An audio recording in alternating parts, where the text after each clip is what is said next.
my wife and I are very active in our church, and we volunteer in our church all the time. So she's been part of the administrative financial staff since we joined the church, and that's been, oh, I don't know, I'm thinking we're going on about 10 years there. And I help with security, which I think is important. One of the other things that I do, it's the warehouse is locally based here in Colorado Springs, but it's a podcast called Daily Audio Bible, where Brian Harding, who's from Nashville and a musician by trade, started reading the Bible every day about 10, 11 years ago. And so I listened to that podcast. And then one day he said, hey, we need some help in the warehouse in Colorado Springs. And I'm like, I live in Colorado Springs. Maybe I can help. So one of the things that they do that keeps them going is there's a local coffee place here that roasts coffee and sells coffee on that website. So once a month, there's a group of us that go in there and help fill those subscriptions. During Christmas time, they have what's called a Christmas box, where they have all kinds of different things that they put in there. And so very hectic for several weeks between Thanksgiving and Christmas. We're in there packing Christmas cards and coffee and tea and music that they put together, books that this guy has written. So that's one of the things that I like. I really like giving it back, and the coffee's really good too. So is that a national podcast? Yeah, actually it is. Yeah, and he's got a website and everything. Like I said, he's been going about 11 years. He just it's called Daily Audio Bible. If you go to dailyaudiobible.com, you can find out about it, and you can see Brian and his wife Jill, and if you're interested in just listening to the Bible, it's a great way to do it. So the products that you're packing, is that a fundraising effort to support the podcast? Is that how it ties together? Absolutely. Yep. People subscribe. They can order, coffee on a monthly basis, and that's primarily what we do throughout the years. Oh, cool. We fill those subscriptions, and part of the proceeds from the sale of the coffee goes back into that ministry to support it. Oh, excellent. Wow. I wonder how many people listening even knew that was happening out of Colorado Springs. Yeah. It's interesting that, because like I said, he's based in Tennessee, but the warehouse and his assistant actually live here in Colorado Springs. Awesome. All right, so let's get into more of the nuts and bolts of house doctors and what do you do. I found it really interesting when I met you to hear the way that the business runs, because as a realtor, I need services for houses all the time, and it can be very challenging to find someone who is qualified and will provide a professional expert level service, who is also available on a pretty quick time schedule, which we often need. It's a challenge. And I feel like the business that you're running has a really strong opportunity there to fill in those gaps, not just for realtors, but like you mentioned, property managers, homeowners, any and everybody, because we all need repairs to our homes. Yes. Yep. So how do you do it? Okay. Well, our primary source of leads is a home advisor. Home Advisor is a national website that people need to have stuff fixed. They go out there and they say, I need to have whatever repaired in my home. Well, we go out on the back end of that and fill out a profile saying, here's the kinds of things that we can do. Here's where we have expertise, and so Home Advisor matches up the needs of a customer, whether that's a realtor or whether that's a homeowner or whatever, with professional services that can do that. So it's kind of competitive. We get a lead from Home Advisor that maybe 3 or 4 other handyman services can do. We have to get on the phone with the customer, convince them that we've got the best offering and we can meet their needs best, and then we go out and perform that service for them. So we do everything, if you want to think of it, like I said earlier, the honey-do list. But So we've done fence repair. I think during the big hailstorm that we had a few months ago, we were very, very busy through the summer. We weren't taking on the big jobs like replacing people's siding or repairing, rebuilding entire fences. But if people had like some screens that got broken from the storm, or if there was a little piece of siding that we could do a repair on, that's where we fit in that niche. And so we were very, very busy during the summertime, and that availability, like we'd like to be able to respond within a day or two to a customer's need, or 2 or 3 or 4 weeks out because of all the activity that was going on. And I wound up actually toward the end of the summer actually had to add more staff because we were so busy. So that was a good thing for us. But so we one of the things that I think makes us a lot different from, because a lot of people can they can paint their name on their truck and they can go and do handyman stuff for somebody for 25, 30. But and I'm not saying that doesn't work, but the difference between what they do and what we do is I think the distinguishing factor is we offer a 1-year warranty on our labor. So if my guys go in there and they fix something for a homeowner, and anytime a year later something in that fix didn't work out, I send them back in there and we fix that for free. So we cost a little bit more, but we also have that warranty, that guarantee that gives the homeowner assurance that they're only going to have to call one person and they're only going to have to call us one time. So sure. So looking at that from the vantage point of someone who currently does home repairs and maybe does not enjoy managing the business, the books, constantly trying to find leads and take their own appointments, and maybe they feel like this could potentially be a good opportunity for them. Like, what does it take for you to hire someone and to bring them on board?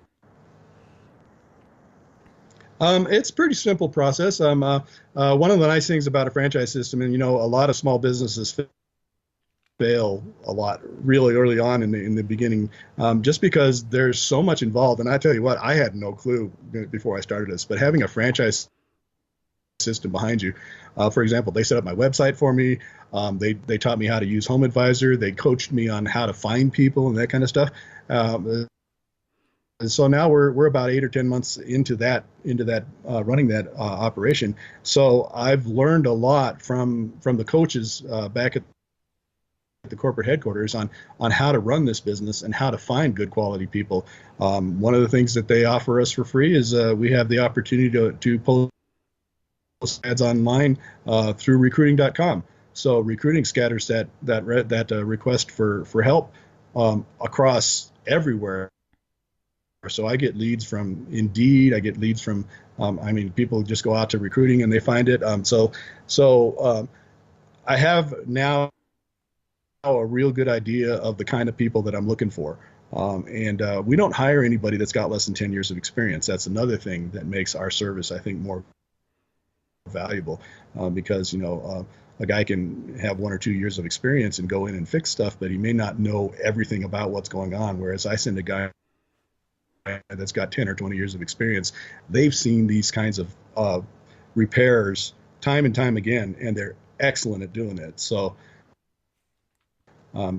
just now that I understand what I'm looking for, it's really become a lot easier to look at a resume and tell that this person has qualities A, B, and C, and then that face-to-face time, that interview with him is when I am able to determine how will this person, maybe he's the best handyman in the world and can fix anything in 5 minutes, but he has to also be able to relate to a customer, and he's going to go into somebody's home, so he's got to be able to establish that trust, and he's got to be able to be able to do the job right and to instill confidence in the customer. And if they don't have that personality, that quality, then I really can't use them. You mentioned that you like to respond to the customer's need within 1 to 2 days. So does that mean that I call you today and within 1 to 2 days, someone comes out to give me a bid for the project? We work at multiple ways. I've got an office manager, a customer service rep that handles all of the incoming calls and the outgoing calls when we get leads that come in. She has the skills to be able to kind of assess over the phone whether or not we need to go and take a look at somebody's issue. And in general, she's able to say, yeah, this is the kind of job that we do all the time. Generally, it takes us about 2 hours. Here's how much we think that would cost you. Would you like us to schedule somebody to come out and take care of that for you? Or she can say, oh, wow, this sounds like a pretty big job. We'd like to send somebody out and take a look at it. So yeah, that 1 to 2 days, it can be either we're out there fixing something because we've come across this kind of a problem before, or it can be, yeah, we need to go out and get some more detail. Sometimes, if a homeowner sends us a couple of pictures, we can show it to our technicians, and then they can go, oh yeah, that'll take us about 3 hours to fix. And we call the homeowner up.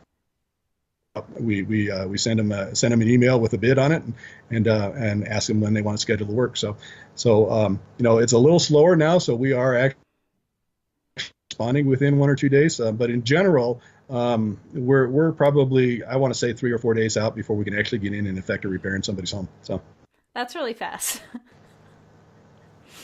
Yeah.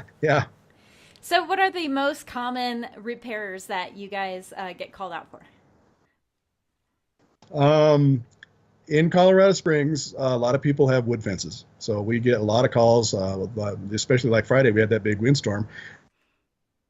Probably got 7 or 8 calls Friday afternoon. Hey, my fence blew down. Can you come and fix it? So that's been one of the big things that we do. But we do a lot of drywall work. People slam open a door and it puts a hole in the drywall. We go out and fix that kind of stuff. We do minor plumbing kinds of things.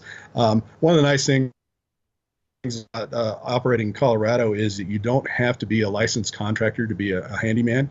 Eventually, we'll get there and we'll be a licensed contractor, but we don't. So we know what our capabilities are. So, for example, if somebody said, "I need to have a light switch replaced," well, I can do that. But if they say, "Hey, I need to have a new light installed and I have to have wiring done back to my circuit breaker box," well, I can't do that because I'm not a licensed electrician. Same thing with plumbing. We can do minor plumbing. We can do, if you got a faucet that's leaking, we know how to repair that.